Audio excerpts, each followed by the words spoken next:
ज्ञानतिमिरान्धस्य ज्ञानाञ्जनशलाकया चक्षुरुन्मिलितं येन तस्मै श्रीगुरवे नमः।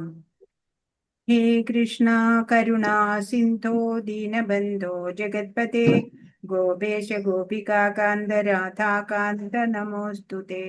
तप्तकाञ्चन गौराङ्गी श्रीराधे वृन्दावनेश्वरी वृषभानुसुते देवी प्रणमामि हरिप्रिये। जय जय श्रीकृष्ण चैतन्य नित्यानंद श्री अद्वैत गदाधर श्रीवासादि गौर भक्तवृंद। हरे कृष्ण कृष्ण कृष्ण हरे हरे, हरे राम राम राम हरे हरे। हरे कृष्ण कृष्ण कृष्ण हरे हरे, हरे राम राम राम हरे हरे। हरे कृष्ण कृष्ण कृष्ण हरे हरे, हरे राम राम राम हरे हरे। श्री श्री राधा गोविंद की जय, श्रील प्रभुपाद की जय, गुरु महाराज की जय। हरे कृष्ण। ഹരേ കൃഷ്ണ മാതാജി, പ്രണാമം. വസന്ത മാതാജി എത്തി. വിളക്ക് കൊളുത്തുമായിരുന്നു മാതാജി, ദീപാവലിയുടെ. ദീപാവലിന്റെ പടക്കം പൊട്ടുന്ന സൗണ്ട് നിറയെ പടക്കം പൊട്ടുന്ന സൗണ്ടാ.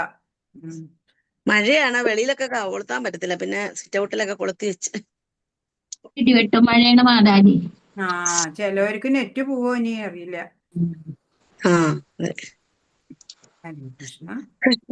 ശ്രീ ശ്രീ രാധാ ഗോവിന്ദ് ടെമ്പിൾ ഇസ്കോൺ മാംഗ്ലൂരുവിൽ നിന്നുള്ള ഭഗവത്ഗീത പഠനം 15ാം ദിവസത്തിലേക്ക് എല്ലാവർക്കും സ്വാഗതം, പ്രണാമം. ഹരേ കൃഷ്ണ മാതാജി. ഹരേ കൃഷ്ണ മാതാജി. ഹരേ കൃഷ്ണ. ഇന്നലെ നമ്മൾ എന്താ കണ്ടത്? ത്രിഗുണങ്ങളുടെ സ്വാധീനതയിലാണ് നമ്മൾ അല്ലെ ശരീരസ്ഥരായ ആത്മാക്കളെല്ലാം വർത്തിക്കണത്. അപ്പൊ ഈ ഗുണങ്ങള് എന്തെല്ലാമാണ്, അത് നമ്മുടെ മേല് എങ്ങനെയാണ് പ്രവർത്തിക്കണത്, അതൊക്കെ നമ്മൾക്ക് ഭഗവാൻ പറഞ്ഞു തന്നു. അവയെ അതിക്രമിക്കണത് എങ്ങനെയാണ് എന്ന് മനസ്സിലാക്കി അല്ലെ. ആധ്യാത്മിക പദം പ്രാപിച്ച ആളിന്റെ ലക്ഷണങ്ങള് ഭഗവാൻ വിവരിച്ചു. ഭഗവാനിലെ ശരണാഗതി ചെയ്യാം, അപ്പൊ നമുക്ക് ത്രിഗുണങ്ങളെ ജയിക്കാം, മായയെ ജയിക്കാം അല്ലെ. ഭൗതികതയിൽ നിന്ന് വിമുക്തനായാല് പിന്നെ നമുക്ക് ആധ്യാത്മിക ലോകത്തിലെത്താം എന്നൊക്കെ പറഞ്ഞു. അപ്പൊ ആദ്യം ശുദ്ധ സത്വഗുണത്തിലെത്തണം അല്ലെ. ഭക്തിയോഗം കൊണ്ടാണ് അത് സാധിക്കുക. ഇനി ഇന്നത്തെ അധ്യായത്തിൽ എന്താ നമ്മൾ കാണുക? പുരുഷോത്തമ യോഗം. ഉത്തമ പുരുഷനാണ് അല്ലെ ഭഗവാൻ, ഉത്തമ പുരുഷൻ തന്നെയാ. ഭഗവാനെ കുറിച്ച് കൂടുതൽ അറിയാണ് ഈ അധ്യായത്തിലൂടെ. വൈദിക ജ്ഞാനത്തിന്റെ പരമലക്ഷ്യം എന്ന് പറയുന്നത് ഈ ഭൗതിക ലോകത്തിന്റെ ബന്ധനങ്ങളിൽ നിന്ന് മോചനം നേടണം. പിന്നെയോ ഭഗവാൻ കൃഷ്ണനെ പരമദിവ്യോത്തമ പുരുഷനായി മനസ്സിലാക്കണം. അതാ. അപ്പൊ ഇത് മനസ്സിലാക്കിയാല് ഭക്തിയുത സേവനത്തിൽ ഏർപ്പെടും ഒരു വ്യക്തി. ഭൗതിക ലോകത്തിന്റെ ചിത്രം ഇവിടെ ഈ അധ്യായത്തിൽ നമുക്ക് കാട്ടിത്തരുന്നുണ്ട്. ഹരേ കൃഷ്ണ. ഓം നമോ ഭഗവതേ വാസുദേവായ. ഒന്നാമത്തെ ശ്ലോകം. ശ്രീ ഭഗവാനുവാച ഊർധ്വമൂലമധശാഖം അശ്വത്ഥം പ്രാഹുരവ്യയം ഛന്ദാംസി യസ്യ പർണാനി യസ്തം വേദ സ വേദവിത്ത്. പരമദിവ്യോത്തമ പുരുഷൻ പറഞ്ഞു, വേരുകൾ മേൽപോട്ടും ശാഖകൾ കീഴ്പോട്ടുമായിട്ട് അക്ഷയമായൊരു അശ്വത്ഥമുണ്ട്. അതിന്റെ ഇലകളാണ് വേദമന്ത്രങ്ങൾ. ഈ വൃക്ഷം എന്തെന്നറിയുന്നവൻ വേദജ്ഞൻ. ഭഗവാൻ പറയാണ്, ഒരു വേരുകൾ മുകളിലുള്ള താഴെ ബ്രാഞ്ചസ് ഒക്കെ ശാഖകളൊക്കെ കീഴ്പോട്ടുമായിട്ടുള്ള ഒരു അക്ഷയമായിട്ടുള്ള നശിക്കാത്തതായിട്ടുള്ള ഒരു അശ്വത്ഥ വൃക്ഷമുണ്ട്. അശ്വത്ഥം ആൽമരം. അങ്ങനെ ഒരു ആൽമരം ഉണ്ട്. അതിന്റെ ഇലകളുണ്ടല്ലോ, അത് വേദമന്ത്രങ്ങളാണ് എന്നാ പറയണേ. ഈ വൃക്ഷം എന്താണ് എന്നറിഞ്ഞാല് അങ്ങനെ അറിയുന്ന ആള് വേദജ്ഞനാണ് എന്ന്. അപ്പൊ ഇങ്ങനെ ഒരു വൃക്ഷം നമ്മളിവിടെ കണ്ടിട്ടില്ല ഇതുവരെ അല്ലെ. അപ്പോ ഇതൊരു സാങ്കല്പികമായിട്ടുള്ള ഒരു മായാവൃക്ഷമാണ്. അപ്പൊ ഇതിനെ മനസ്സിലാക്കണം. ഇതുപോലെയാണ് നമ്മൾ ഇവിടെ ജീവിക്കുന്നത് എന്നറിയാൻ വേണ്ടിയിട്ട് ഒരു മായാവൃക്ഷത്തിന്റെ ഉദാഹരണത്തിലൂടെ ഭഗവാൻ നമുക്കത് പറഞ്ഞു തരികയാണ്. ഒരു ഭൗതിക ബന്ധനങ്ങളെ ആണ് നമ്മൾ ഈ അരയാൽ വൃക്ഷത്തിനോട് ഉള്ളതായിട്ട് കാണേണ്ടത്. കാമ്യകർമ്മങ്ങളില് ഏർപ്പെടുന്ന ഒരാളെ സംബന്ധിച്ച് ഈ വൃക്ഷങ്ങള് പുഷ്ടിപ്പെട്ടു വരും. കാമ്യകർമ്മങ്ങളിൽ ഏർപ്പെടുമ്പോ ഈ വൃക്ഷത്തിന് ഒരിക്കലും നാശം വരില്ല. ഒരു ശാഖയിൽ നിന്ന് മറ്റൊന്നിലേക്ക് ഇങ്ങനെ സഞ്ചരിച്ചു കൊണ്ടിരിക്കും. എന്ന് പറഞ്ഞാൽ നമ്മൾ ഇങ്ങനെ ഒരു ജന്മം കഴിഞ്ഞു, പിന്നെ വീണ്ടും മറ്റൊരു ജന്മം എടുത്തു, അങ്ങനെ അങ്ങനെ നമ്മൾ ഈ ഭൗതികതയിൽ തന്നെ അങ്ങനെ ചുറ്റിക്കറങ്ങിക്കൊണ്ടിരിക്കും. ഈ ഭൗതിക ലോകമാകുന്ന ഈ വൃക്ഷം ഉണ്ടല്ലോ, ഇതിന് അതിരുകളില്ല. നോക്കെത്താത്ത പോലെ ഇങ്ങനെ വളർന്ന് പടർന്ന് കിടക്കുകയാണ്. ഇതിൽ ആസക്തരായിട്ടുള്ളവർക്കോ ഒട്ടും മോചനവും ഇല്ല. ഇതിന്റെ ഇലകള് വേദങ്ങളാണെന്നാ പറയണേ. ഈ വൃക്ഷത്തെ മനസ്സിലാക്കുന്നവര് വേദജ്ഞനാണ്. ഇപ്പൊ ശ്രീല പ്രഭുപാദ് പറയും, നമ്മള് ഒരു മാവിന്റെ നിഴൽ ഛായ വെള്ളത്തിൽ കണ്ടിട്ട് ആ വെള്ളത്തിൽ ഇറങ്ങിയ മാങ്ങ പറിക്കാൻ പറ്റില്ല, അല്ലെ? അതുപോലെയാണ് നമുക്ക് ഈ ഭൗതികതയിൽ നിന്ന് യാതൊന്നും ലഭിക്കില്ല. ആധ്യാത്മിക ലോകത്തിന്റെ ഒരു യഥാർത്ഥ ചിത്രം ആധ്യാത്മിക ലോകമാണ്. ആധ്യാത്മിക ലോകത്തിന്റെ ഒരു നിഴലാണ് നമ്മളിപ്പൊ ഈ വസിച്ചുകൊണ്ടിരിക്കുന്ന ഈ ഭൗതിക ലോകം. അതാണ് ഭഗവാൻ പറയുന്നത്. ഭക്തിയോഗത്തിന്റെ മഹാത്മ്യത്തെ പറ്റി പ്രതിപാദിച്ചത് കേട്ട ഒരാൾ അപ്പോൾ വേദങ്ങളെ കുറിച്ച് എന്തു പറയുന്നു എന്ന് ചോദിച്ചേക്കാം. അപ്പൊ ഭക്തിയോഗമാണ് ഏറ്റവും ശ്രേഷ്ഠമായിട്ടുള്ളത്, മഹത്തായിട്ടുള്ളത് എന്ന് പറയും. അപ്പൊ പിന്നെ എന്തിനാണ് വേദങ്ങള് എന്ന് ചോദിക്കുകയാണെങ്കിലോ, വേദപഠനത്തിന്റെ ഉദ്ദേശവും കൃഷ്ണനെ പറ്റി അറിയുക തന്നെയാണ് എന്നാണ് ഈ അധ്യായത്തിൽ നമുക്ക് പറഞ്ഞു തരുന്നത്. വേദം പഠിക്കുന്നതും ഭഗവാനെ നന്നായി മനസ്സിലാക്കാൻ തന്നെയാണ്. കൃഷ്ണാവബോധത്തോടെ ഭക്തിയുത സേവനത്തിൽ ഏർപ്പെടുന്നത് കൊണ്ട് തന്നെ ഒരാൾ വേദജ്ഞനാവും. അപ്പോ വേദങ്ങളൊന്നും അങ്ങനെ ഇരുന്ന് എല്ലാം പഠിക്കേണ്ട ആവശ്യമില്ല. ഭഗവാനിൽ മനസ്സൂന്നിക്കൊണ്ട് എല്ലാ കർമ്മങ്ങളും ചെയ്യാം. ഭഗവാന്റെ ഹിതത്തിനായിക്കൊണ്ട് കർമ്മങ്ങൾ ചെയ്യാം. അങ്ങനെ ദൃഢനിശ്ചയത്തോടെ ഭഗവാനിലുള്ള ആ വിശ്വാസത്തോടെ മനസ്സ് ഭഗവാനിൽ അർപ്പിച്ചുകൊണ്ട് കർമ്മം ചെയ്യുന്ന ഒരാള് വേദജ്ഞൻ തന്നെയാണ്. എല്ലാം അറിഞ്ഞ ആളാണ്. ഭഗവാനെ കുറിച്ചുള്ള എല്ലാ ജ്ഞാനവും നേടിയ ആൾ തന്നെയാണ് എന്ന് മനസ്സിലാക്കുക. പിന്നെ ഇതാണ് അല്ലെ, ഒരു ആൽമരം ഉണ്ടല്ലോ, ആൽമരത്തിന് ഇങ്ങനെ കൊമ്പിൽ നിന്ന് വേരുകള് നിലത്തേക്ക് ഊന്നിയിട്ട് പിന്നെയും അതിങ്ങനെ പടർന്ന് കിലോമീറ്ററുകളോളം വളരും. അതാ ആൽമരം അല്ലെ. ഒരു മരമായിട്ടല്ല, പിന്നെ വിവിധ മരങ്ങളായിട്ട് വ്യാപ്തമായിട്ട് വളരാനുള്ള കഴിവുണ്ട് അശ്വത്ഥം എന്ന് പറഞ്ഞ ആ വൃക്ഷത്തിന്. രണ്ടാമത്തെ ശ്ലോകം. അധശ്ചോർധ്വം പ്രസൃതാസ്തസ്യ ശാഖ ഗുണപ്രവൃത്താ വൃഷയപ്രവാള അധശ്ചമൂലാന്യനുസന്തതാനി കർമാനുബന്ധീനി മനുഷ്യലോകേ. ഈ വൃക്ഷത്തിന്റെ ശാഖകൾ ഭൗതിക പ്രകൃതിയുടെ ത്രിഗുണങ്ങളാൽ പോഷിപ്പിക്കപ്പെട്ട് താഴോട്ടും മേലോട്ടും പടർന്നു കിടക്കുന്നു. അപ്പൊ ഈ വൃക്ഷത്തിന്റെ ശാഖകള് എങ്ങനെയാ പരിപോഷിപ്പിക്കപ്പെടുന്നത്? പ്രകൃതിയുടെ ത്രിഗുണങ്ങളാല്. അങ്ങനെ അത് ശാഖകൾ ഇങ്ങനെ താഴോട്ടും മേലോട്ടും ഇങ്ങനെ പടർന്ന് വളർന്ന് കിടക്കുക തന്നെയാണ്. ഇന്ദ്രിയ വിഷയങ്ങളാണ് ഇതിന്റെ ചില്ലകള് ബ്രാഞ്ചസ് എന്താണ്? ഇന്ദ്രിയ വിഷയങ്ങള്. ഈ വൃക്ഷത്തിന് താഴേക്കിറങ്ങുന്ന വേരുകളുമുണ്ട്. അശ്വത്ഥ വൃക്ഷത്തിന്റെ ഒരു സ്വഭാവമാണ് അല്ലെ. അതിന് കൊമ്പിൽ നിന്ന് ചില്ലകളിൽ നിന്നൊക്കെ വീണ്ടും വേര് മണ്ണിലേക്ക് ഊന്നി വളരും അല്ലെ. വീണ്ടും അതാ പറയണേ, ഈ വൃക്ഷത്തിന് താഴേക്ക് ഇറങ്ങുന്ന വേരുകളുമുണ്ട്. ഇവ മനുഷ്യ സമുദായത്തിന്റെ ഫലോദിഷ്ട കർമ്മങ്ങളോട് ബന്ധപ്പെട്ടവയത്രേ. അപ്പോ വ്യക്തി ഇവിടെ ഈ ഭൗതികതയില് ഫലോദിഷ്ടമായിട്ട് ഫലം കിട്ടാനായിട്ട് ഇങ്ങനെ കുറെ കർമ്മങ്ങൾ ചെയ്യുമ്പോൾ കൂടുതൽ ഈ ഭൗതികതയിൽ അവര് ബദ്ധരാവും അവര്. അതാ ഇവിടെ പറയണേ. ആ വേരുകളായിട്ടാണ് ആ ഫലോദിഷ്ട കർമ്മങ്ങളെ പറയുന്നത്. അതുകൊണ്ട് ഈ ഫലോദിഷ്ട കർമ്മം നമ്മൾ എത്ര അധികം ചെയ്യണോ അത്രയും നമ്മൾ ഇവിടെ തന്നെ ബദ്ധരാവും. നമുക്ക് ഇവിടുന്നും പിന്നെ മോചനം ഉണ്ടാവില്ല. നേരെ മറിച്ച് എല്ലാ കർമ്മങ്ങളും ഭഗവത് അർപ്പണമായിട്ട് ചെയ്യുമ്പോഴോ കർമ്മബന്ധങ്ങള് നമുക്ക് ഉണ്ടാവില്ല. അപ്പൊ അതൊക്കെ ഭഗവാൻ മുമ്പ് പറഞ്ഞു തന്നു കഴിഞ്ഞു അല്ലേ. ഇനി അപ്പോ ഇപ്പൊ നമ്മള് എന്ന് പറഞ്ഞ ഈ ശരീരമാകുന്ന വീട് തന്നെ അല്ലെ? നമ്മൾക്കൊരു വീടാണ് ക്ഷേത്രം, ക്ഷേത്രജ്ഞൻ, ഇതൊക്കെ നമ്മൾ കണ്ടു.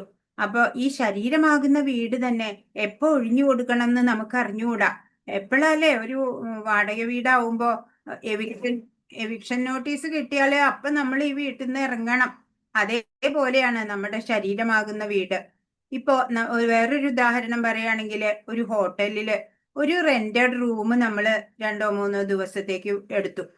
അവിടത്തെ നമ്മള് പെയിന്റ് നന്നായിട്ടില്ല, അല്ലെങ്കിൽ ഫർണിച്ചർ മാറ്റണം എന്നൊക്കെ പറഞ്ഞ് ശരിയായിട്ടുള്ള വീട് അതാണ് എന്ന് കരുതിയിട്ട് കഷ്ടപ്പെടുകയാണെങ്കിൽ അതൊരു മൂർഖതയല്ലേ? ഇപ്പൊ നമ്മളതാ ഇവിടെ ചെയ്തുകൊണ്ടിരിക്കണേ. ഈ ഭൗതികതയിൽ വന്ന നമ്മൾ വിചാരിക്കണേ നമ്മൾ ഇവിടെ എന്നും ഉണ്ടാകും, ശാശ്വതരാണെന്നാണ് വിചാരം. നമ്മൾ കുറച്ച് ദിവസത്തേക്ക് വേണ്ടി മാത്രം ഇവിടെ വന്നിട്ടുള്ളവരാ, അല്ലേ? അപ്പോ ഏതാണ് നമ്മുടെ ആത്യന്തിക ലക്ഷ്യമെന്ന് നമ്മൾ അറിയണം. ഈ ഭൗതികത എന്ന് പറയണത് നമ്മുടെ സ്ഥിരമായ സ്ഥലമല്ല, അല്ലേ? നമ്മുടെ സ്ഥിരമായിട്ടുള്ള പെർമനന്റ് ആയ സ്ഥലം ഏതാ? ഭഗവദ്ധാമമാണ്.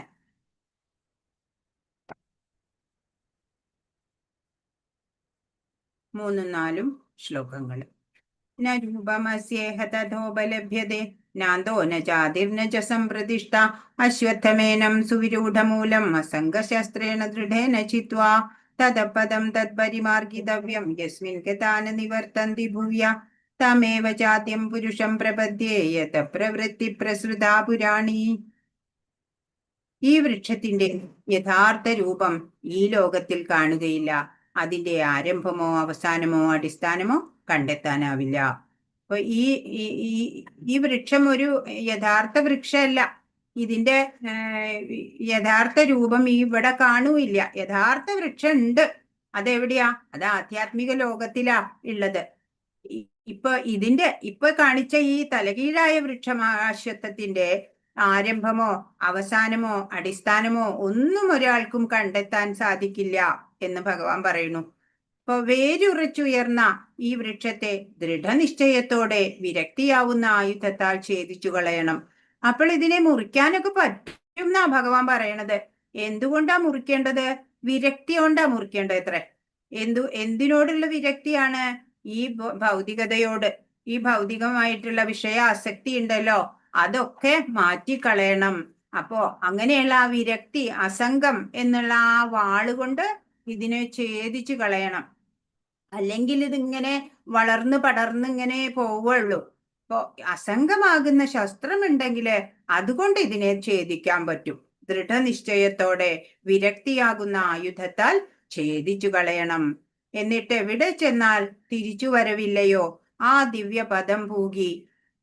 അപ്പൊ ഇതിനെ ഛേദിച്ചു കളഞ്ഞാലോ പിന്നെ നമുക്ക് ഭഗവത് ധാമത്തിലേക്ക് പോകാം, ആധ്യാത്മിക ലോകത്തിലേക്ക് പോകാം. അപ്പൊ നമ്മള് ആസക്തിയൊക്കെ വെടിഞ്ഞ്, അല്ലെ, ത്രിഗുണാതീതരായി മായാതീതരായി, അല്ലെ, ഭഗവാനെ കുറിച്ചുള്ള പൂർണ്ണ ജ്ഞാനം സമ്പാദിച്ച് സർവകർമ്മങ്ങളും ഭഗവത് അർപ്പണമായിട്ട് ചെയ്ത് അങ്ങനെ നമുക്ക് ആ ഭഗവത് ധാമത്തിലേക്കുള്ള എൻട്രി കിട്ടും. അങ്ങനെ അവിടെ ചെന്നാ പിന്നെ തിരിച്ചു വരവില്ല. അവിടെ ആ ദിവ്യ പദം പോവുക എന്ന് വെച്ചാൽ ഭഗവാന്റെ പാദങ്ങളിൽ അഭയം കിട്ടുക. അങ്ങനെ സ്മരണാതീത കാലം മുതൽക്കേയുള്ള എല്ലാറ്റിൻ്റെയും ഉറവിടമായ പരമപുരുഷന് സ്വയം സമർപ്പിക്കണം. ഇപ്പൊ ഭഗവാൻ സനാതനനാണ്, ആദിമനാണ്, അല്ലെ, അജനാണ്, അനശ്വരനാണ്. അപ്പൊ അങ്ങനെയുള്ള ആ ഭഗവാന്റെ എല്ലാറ്റിൻ്റെയും ഉറവിടമാണ് ഭഗവാൻ. അങ്ങനെയുള്ള ആ പരമപുരുഷന് സ്വയം സമർപ്പിതരാവണം നമ്മള്. അതാണ് ഇവിടെ ഭഗവാൻ പറഞ്ഞു തരണത്. ഇതിനെ അറുത്ത് കളയാനൊക്കെ പറ്റും, പക്ഷേ അസംഗമാകുന്ന വാള് വേണം കയ്യില്. അരയാൽ വൃക്ഷത്തിന്റെ മുകളിലെ ശാഖകളില് ദേവന്മാര്, ഗന്ധർവന്മാര് തുടങ്ങിയിട്ട് ഉന്നത നിലയിലുള്ള ആൾക്കാരൊക്കെയാണ് ഉണ്ടാവുക. അപ്പൊ സുഖ ദുഃഖ അനുഭവങ്ങളിൽ നിന്ന് രൂപം കൊള്ളുന്ന ഈ രാഗദ്വേഷങ്ങളാണ് ഇതിന്റെ തായ് വേരുകള്. സകാമ കർമ്മങ്ങള് വേരുകളായി താഴോട്ടും വരും. അതായത് ഫലേച്ഛയോടെ ചെയ്യുന്ന കർമ്മങ്ങള്, നമ്മൾ ഓരോരോ കർമ്മങ്ങൾ ചെയ്യുമ്പോൾ ഈ വേര് ഇങ്ങനെ താഴോട്ടും വന്നിട്ട് ഇത് ഭൗതികതയിൽ നമ്മളെ ബന്ധിപ്പിക്കും.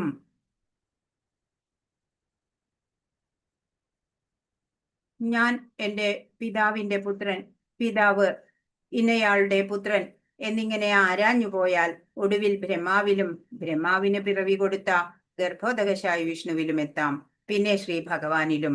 അപ്പൊ നമ്മൾ നോക്കുകയാണ്, വിചാരിക്കുക ഞാൻ ആരുടെ പുത്രനാ, അപ്പോ എന്റെ പിതാവ് ആരുടെ പുത്രനാ, അങ്ങനെ അങ്ങനെ അങ്ങനെ പിന്നാക്കം നോക്കി നോക്കുമ്പോള് ലാസ്റ്റ് ബ്രഹ്മാവിലേക്ക് എത്തും. ബ്രഹ്മാവിൽ നിന്നാ എല്ലാം ഉണ്ടായിക്കണേ.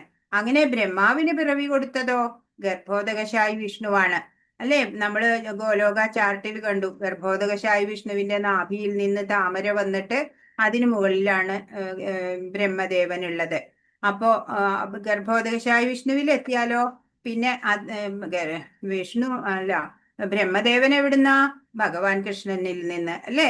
ഭഗവാൻ കൃഷ്ണനിൽ നിന്നുള്ള പുരുഷ അവതാരമാണ് ഈ ഗർഭോദകശായി വിഷ്ണു, അല്ലെ? ഗർഭോദകശായി വിഷ്ണുവിൽ നിന്ന് ബ്രഹ്മാവ്, അങ്ങനെ അങ്ങനെ അങ്ങനെ നമ്മൾ എത്തുക ചെയ്യാം.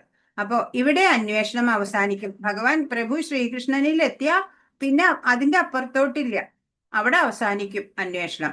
ഭഗവത് ജ്ഞാനമുള്ളവരുടെ സഹവാസം കൊണ്ട് വേണം ഈ വൃക്ഷത്തിന്റെ ആരംഭമാകുന്ന പരമദിവ്യോത്തമ പുരുഷനെ ആരാഞ്ഞറിയാൻ. അപ്പൊ ഭഗവാനെ കുറിച്ച് നല്ല ജ്ഞാനമുള്ളവര്, സത്യദർശികള്, അങ്ങനെ അവരുടെ സഹവാസം കൊണ്ട് എന്ന് വെച്ചാ ഒരു പ്രാമാണികനായിട്ടുള്ള ഒരു ആത്മീയ ആചാര്യന്റെ സഹായത്തോടെ നമുക്ക് ഈ വൃക്ഷത്തിന്റെ ആരംഭമാകുന്ന ആ പരമദിവ്യോത്തമ പുരുഷനെ പറ്റി അറിയാൻ പറ്റും.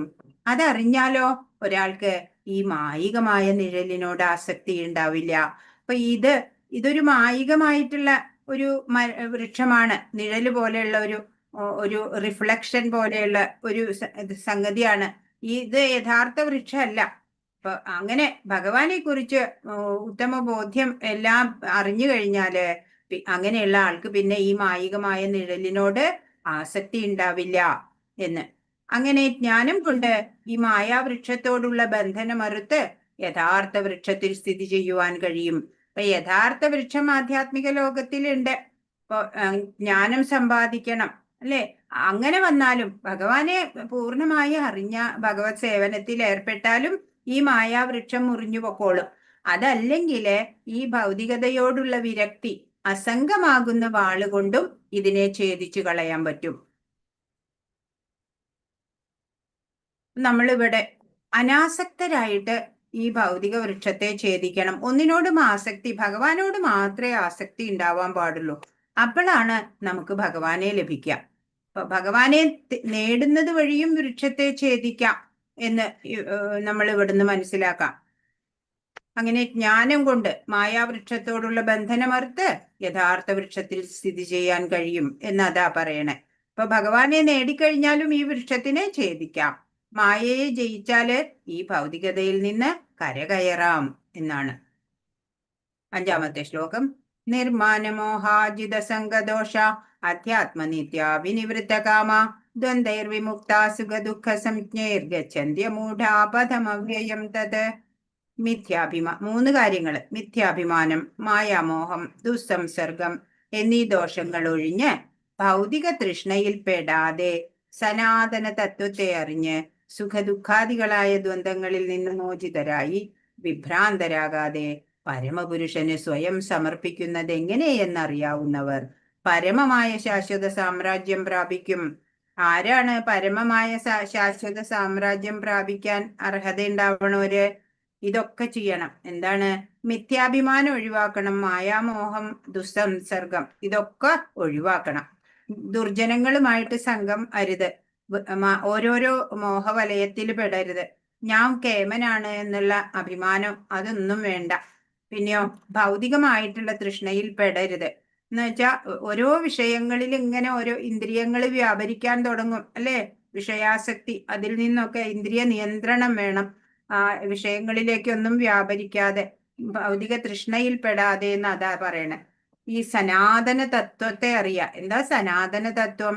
ഭഗവാൻ എന്നുള്ള ആ പരമസത്യം തന്നെ. അതറിഞ്ഞ് സുഖദുഃഖാദികളായ ദ്വന്ദ്ങ്ങളിൽ നിന്ന് മോചിതരാവുക. ആഗമാപായിനോ നിത്യ താം സ്ഥിതിക്ഷസ്വ ഭാരത, അല്ലെ? സുഖം, ദുഃഖം, വിജയം, പരാജയം ഇതൊക്കെ വന്നും പോയും ഇരിക്കും, കാലാവസ്ഥ മാറി മറിയണ പോലെ. അതിലൊന്നും ക്ഷമയോടെ അതൊക്കെ ഫേസ് ചെയ്യാം. ദ്വന്ദ്ങ്ങളിൽ നിന്നൊക്കെ മോചിതരാവുക. വിഭ്രാന്തരാകാതെ പരമപുരുഷന് സ്വയം സമർപ്പിക്കുന്നത് എങ്ങനെയെന്നറിയാവുന്നവർ ഒരു വിഭ്രാന്തിയും വേണ്ട അല്ലെ. ഇവിടെ ഭഗവാൻ നിശ്ചയിച്ച പ്രകാരമാണ് നമ്മൾ എല്ലാം നടക്കുന്നത്. നമ്മൾ കുറെ പരിഭ്രമിച്ചു, അതുകൊണ്ടൊക്കെ എന്താ പ്രയോജനം അല്ലെ. അങ്ങനെ പരമപുരുഷന് സ്വയം സമർപ്പിക്കുന്നത് എങ്ങനെയെന്ന് മനസ്സിലാക്കുക.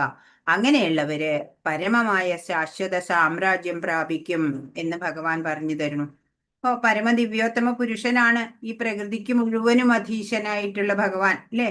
നമ്മളോ പ്രകൃതിക്ക് അധീനരാ.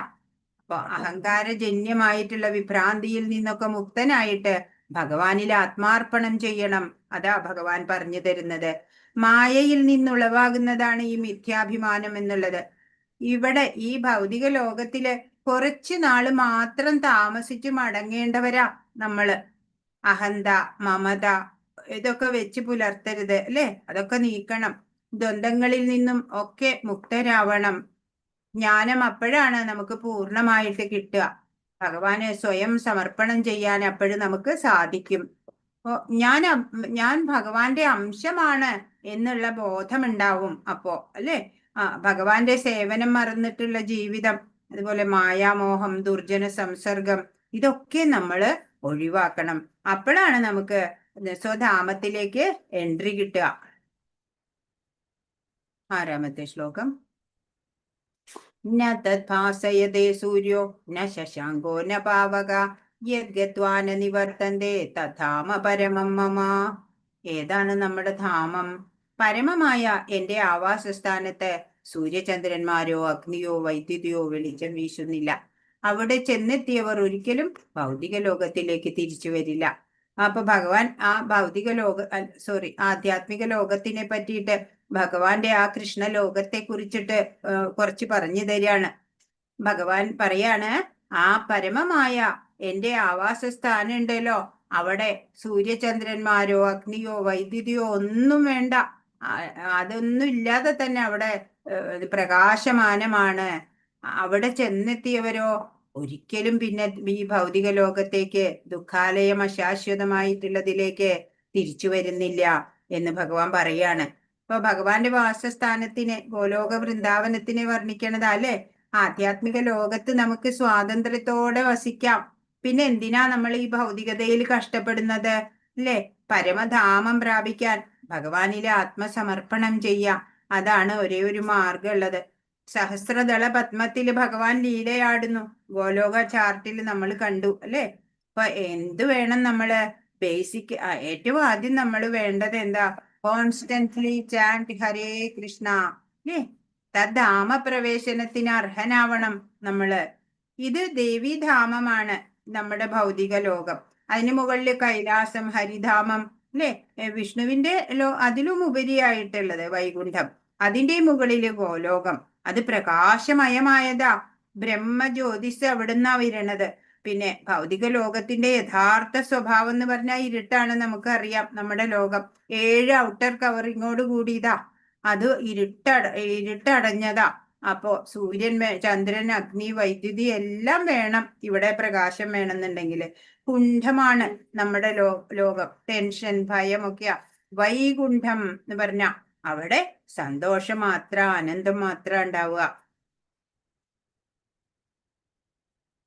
7ാമത്തെ ശ്ലോകം. മമൈവാംശോ ജീവലോകെ ജീവഭൂത സനാതന മനഃഷ്ടാനീന്ദ്രിയാണി പ്രകൃതിസ്ഥാനി കർഷതി. നമ്മുടെ ജീവസത്തകളുടെ പ്രത്യേകത പറയാണ്. എന്റെ ശാശ്വത അംശങ്ങളാണ് ഈ ലോകത്തിലുള്ള ബദ്ധരായ സകല ജീവസത്തകളും.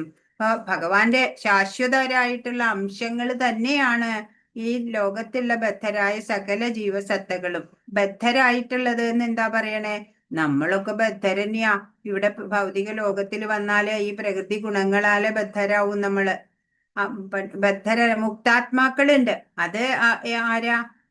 ത്രിഗുണാതീതരായിട്ട്, മായാതീതരായിട്ട്, സദാ ഭഗവത് സേവന നിരതരായവര്, അവരൊക്കെ മുക്താത്മാക്കളാ. നമ്മള് ബദ്ധാത്മാക്കളാണ്. ബദ്ധമായ ജീവിതം നയിക്കുകയാൽ മനസ്സുൾപ്പെടെയുള്ള 6 ഇന്ദ്രിയങ്ങളും ഉപയോഗിച്ച് അവർ കഠിനാധ്വാനം ചെയ്യുകയാണ്. പഞ്ചേന്ദ്രിയങ്ങള് നമുക്കറിയാം. കണ്ണ്, നാക്ക്, ത്വക്ക് ചെവി, വായ വായ അല്ലെ, നാക്ക് പറഞ്ഞു, പിന്നെ ഏതാ മൂക്ക്, അങ്ങനെ പഞ്ചേന്ദ്രിയങ്ങളും അന്തരേന്ദ്രിയമായിട്ടുള്ള മനസ്സ്, അങ്ങനെ 6 ഇന്ദ്രിയങ്ങള്, മനസ്സുൾപ്പെടെ 6 ഇന്ദ്രിയങ്ങള് ഉപയോഗിച്ചിട്ട് കഠിനാധ്വാനം ചെയ്യാം. പ്രകൃതിസ്ഥാനി കർഷതി എന്നാ പറഞ്ഞേക്കണേ ഇവിടെ. കഠിനമായിട്ട് അധ്വാനിക്കുക തന്നെയാണ് ഈ ജീവന്മാര്, ജീവസത്തകള്. ബദ്ധമായ ജീവിതാണേ, ബദ്ധാത്മാക്കളാണ്. അതിനാലെ ഇപ്പൊ ഇവിടെ സമുദ്രം അല്ലെ, സമുദ്രവും അതിലെ ഒരു ഡ്രോപ്പ് വെള്ളവും. സമുദ്രം പരമാത്മാ ഭഗവാൻ, നമ്മള് ഈ ഒരു ഡ്രോപ്പ് വെള്ളം അല്ലെ. ഗുണങ്ങള് സെയിം ആണ്, പക്ഷെ അളവ് ഒന്നല്ല. അതുപോലെ ഇവിടെ ഒരു എക്സാമ്പിൾ ആണ്, അതായത് ഒരു വിരല് നമ്മളുടെ ശരീരത്തിൽ ചേർന്നിരിക്കുമ്പോൾ ആ വിരല് ഉപയോഗക്ഷമമാണ്. എന്നാൽ ചിലർക്ക് ചിലപ്പോ ഈ വിരലൊക്കെ അറ്റുപോകും അല്ലെ, വല്ല അപകടം വന്നിട്ടൊക്കെ. അങ്ങനെ ആ വിരല് ശരീരത്തിൽ നിന്ന് വേറിട്ട് പോയി കഴിഞ്ഞാൽ പിന്നെ ആ വിരല് കൊണ്ട് ഒരു പ്രയോജനം ഇല്ല, ഒന്നും ചെയ്യാൻ പറ്റില്ല. അതുപോലെയാണ് നമ്മള് ഭഗവാനോട് ചേർന്ന് നിൽക്കുകയാണെങ്കിൽ നമുക്ക് സഫലത കിട്ടും. ഭഗവാനിൽ നിന്ന് അകന്നു പോയാല് നമ്മളെ ജീവിതം തന്നെ വിഫലമാവും. ഇവിടെ വേറൊരു ഉദാഹരണം ഉണ്ട്. ആളിക്കത്തുന്ന അഗ്നിയാണ് അല്ലെ, ആളിക്കത്തുന്ന അഗ്നിയിൽ നിന്ന് ഇങ്ങനെ എന്താ തീപ്പൊരികളൊക്കെ ഇങ്ങനെ മുകളിലേക്ക് പോകും.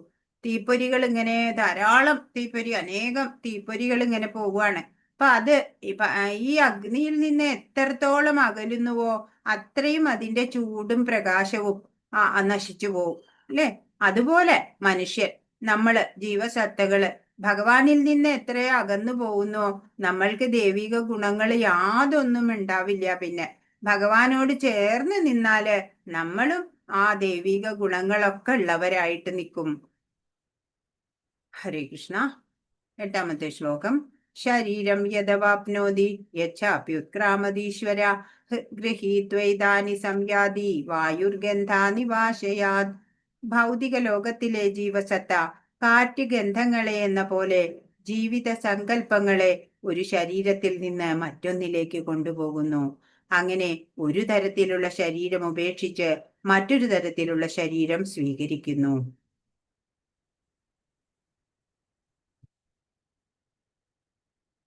ഹരേ കൃഷ്ണ. അപ്പോ ഈ ഭൗതിക ലോകത്തിൽ എന്താ നടക്കണേ? ഈ ജീവസത്ത ഉണ്ടല്ലോ, ഒരു ശരീരത്തിൽ നിന്ന് മറ്റൊരു ശരീരത്തിലേക്ക് പോയിക്കൊണ്ടിരിക്കുകയാണ്. നമ്മൾ പറഞ്ഞു മോചനം ഇല്ലാണ്ട്. അപ്പൊ അതെ, പോകണത് എങ്ങനെയാ? ഈ കാറ്റ്, ഇപ്പൊ മുല്ലപ്പൂവിനെ തട്ടി വരുന്ന കാറ്റിന് മുല്ലപ്പൂവിന്റെ ഗന്ധം ഉണ്ടാവും. എന്നാ അഴുക്ക് ചാലിന്റെ വക്കത്ത് കൂടെ വരുന്ന കാറ്റിന് ദുർഗന്ധം ഉണ്ടാവും. അതുപോലെ ഈ കാറ്റ് ഗന്ധങ്ങളെ വഹിച്ചു കൊണ്ടുപോകുന്നത് പോലെ ഈ ആത്മാവുണ്ടല്ലോ, ഈ ജീവൻ നമ്മളുടെ ആ സൂക്ഷ്മ ശരീരത്തിനെയും കൊണ്ട് മറ്റൊരു ശരീരത്തിലേക്ക് കൊണ്ടുപോവുകയാണ് ചെയ്യണത്. അങ്ങനെയാണ് പുനർജന്മം ഉണ്ടാവണത്. അങ്ങനെ ഒരു തരത്തിലുള്ള ശരീരം ഉപേക്ഷിച്ച് മറ്റൊരു തരത്തിലുള്ള ശരീരം സ്വീകരിക്കുന്നു.